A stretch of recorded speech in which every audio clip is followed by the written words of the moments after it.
Hello friends, इस video में बात करेंगे वारे रिन्यूएबल टेक्नोलॉजी के स्टॉक के बारे में।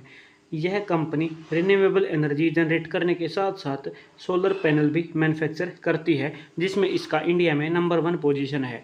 इस कंपनी ने पिछले एक साल में मल्टी बैगर रिटर्न अपने इन्वेस्टर को दिए, लेकिन पिछले 6 महीने से कह सकते हैं कि मई के बाद से इस स्टॉक में लगातार गिरावट बनी हुई है और अभी कुछ दिन पहले ही इस स्टॉक ने अच्छे रिटर्न अपने इन्वेस्टर को देना शुरू किया है। ये कंपनी पिछले कुछ दिनों में इसने लगातार अपर सर्किट लगाए हैं। अब बात करेंगे कि आने वाले टाइम में ये स्टॉक कहाँ तक दोबारा जा सकता है, क्योंकि इस स्टॉक की अगर आप गिरावट देखोगे तो 6 महीने पहले आपको इसमें गिरावट होती दिखेगी। ठीक है, ओवरऑल प्रॉफिट में है, लेकिन ये प्रॉफिट पिछले 1 या 2 महीने की वजह से आया है, लेकिन 6 महीने पहले इस स्टॉक में गिरावट जारी थी। अभी बात करेंगे कि आगे चल के ये स्टॉक के ऊपर कोई ऐसी लेटेस्ट न्यूज़ तो नहीं है, या इसके फंडामेंटल क्या कह रहे हैं, या फिर आगे चल के टेक्निकल क्या कहता है कि हमें बड़े टारगेट कब तक मिल सकेंगे। तो मेरे साथ वीडियो में एंड तक जरूर बने रहें। अगर चैनल पर नए हैं तो चैनल को सब्सक्राइब भी कर दें। फंडामेंटल डाटा की बात करेंगे, क्योंकि स्टॉक के बारे में लेटेस्ट न्यूज़ कोई निकल के अभी नहीं आई है। फंडामेंटल डाटा में आप देखोगे तो मार्केट कैप 20,000 करोड़ का है, यानी कि इसके पास आगे अभी पूरा मैदान खाली पड़ा है। यानी कि किसी कंपनी के साथ अगर कंपैरिजन करें 2 लाख मार्केट कैप करोड़ वाली, यानी कि 20,000 से 2 लाख तक का इसके पास अभी जर्नी पूरी बची हुई है, यानी कि बहुत रास्ता अभी स्टॉक में खुला हुआ है। अब बात करते हैं कि रिटर्न ऑन इक्विटी 93%, ROCE 103% इस स्टॉक की अभी है।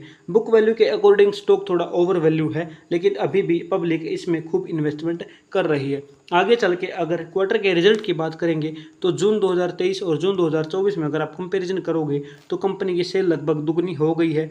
वहीं अगर बात करेंगे प्रॉफिट की, तो प्रॉफिट भी यहाँ पे हमें 3 गुना होता दिख रहा है। क्वार्टरली रिजल्ट के बाद अब अगर बैलेंस शीट की बात करें तो वहाँ पर हम कंपनी की रिजर्व देखने की कोशिश करेंगे। तो रिजर्व हम देख पा रहे हैं कि मार्च 2022 के बाद से 2023 में 64 नंबर हमें देखने को मिल रहे हैं, यानी कि 9 करोड़ से 64 करोड़ का रिजर्व कंपनी ने 2023 में किया और 2024 में 211 करोड़ के रिजर्व कंपनी ने अपने पास रखे। वहीं पर अगर आप बोरोविंग देखोगे तो कंपनी के पास बोरोविंग जो 41 करोड़ की बोरोविंग यहाँ पर 2024 में हमें दिख रही है, लेकिन कंपनी के पास रिजर्व 211 करोड़ के है, यानी कि कंपनी को हम डेट फ्री कह सकते हैं। लेकिन अब हम देखते हैं कि कंपनी ने क्या इस बोरोइंग को भी रीपे कर दिया है। तो उसके लिए हम कैश फ्लो पे जाएंगे। कैश फ्लो पे हम फाइनेंसिंग एक्टिविटी में देखेंगे तो वहाँ पे हमें रीपेमेंट अभी फिलहाल तो कोई नहीं दिखी, लेकिन उससे पहले 32 करोड़ के 2.85 करोड़ की रीपेमेंट हमें यहाँ पर दिख रही है। अब बात करते हैं डिविडेंड की, तो क्या कंपनी डिविडेंड भी पे करती है? तो डिविडेंड पहले तो कंपनी पे नहीं करती थी, लेकिन पिछले 3 सालों से कंपनी हमें इन्वेस्टर्स को डिविडेंड भी पे कर रही है। अमाउंट थोड़ा कम है, लेकिन कंपनी का ये अमाउंट आगे चल के बढ़ सकता है। अब बात करते हैं इन्वेस्टर्स की, तो क्या इंस्टीट्यूशन से अपने इन्वेस्टमेंट इसमें बढ़ा रहे हैं? यहाँ पे देखेंगे तो मार्च 2024 और जून 2024, जैसा कि मैंने बताया कि मार्च के बाद से प्राइस, मई के बाद से प्राइस में गिरावट थी, लेकिन मार्च में इन्वेस्टमेंट यहाँ पे आप देखोगे तो इंस्टीट्यूशंस में FII 0.20 था, लेकिन वहीं पर जैसे ही प्राइस में गिरावट बढ़ती शुरू हुई 0.83, यानी कि कहीं ना कहीं इनडायरेक्टली हम कह सकते हैं कि प्राइस को नीचे लेके आने वाला इंस्टीट्यूशंस ही रहा होगा।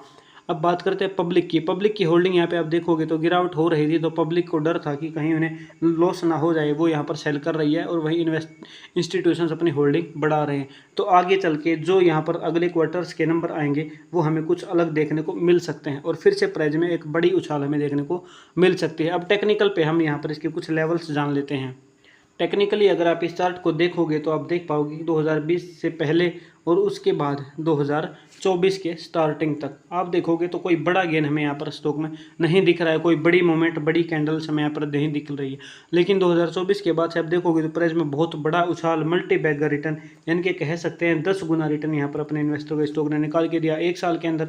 फिर से इस स्टॉक में मई के बाद से गिरावट, जहाँ पर इंस्टीट्यूशंस एक्टिव हुए और अब आप देखोगे तो फिर से प्राइस में ऊपर जाने के लिए उछाल शुरू हो गया है। ये कैंडल सारी वीकली है। अब अगर मैं इनको डेली टाइम फ्रेम में कन्वर्ट करूं तो आप देखोगे तो कई जगह पर लगातार अपर सर्किट यहाँ पर लगे हैं, लगातार सिर्फ और सिर्फ बायर्स यहाँ पर बैठे रहे, सेलर्स यहाँ पर नहीं आए हैं। तो इस तरीके की बड़ी कैंडल अपर सर्किट हिट हुए, अपर सर्किट हिट होने के बाद यहाँ पर ट्रेड बंद हो गई, क्योंकि बहुत ज़्यादा लगातार बायर आ गए थे।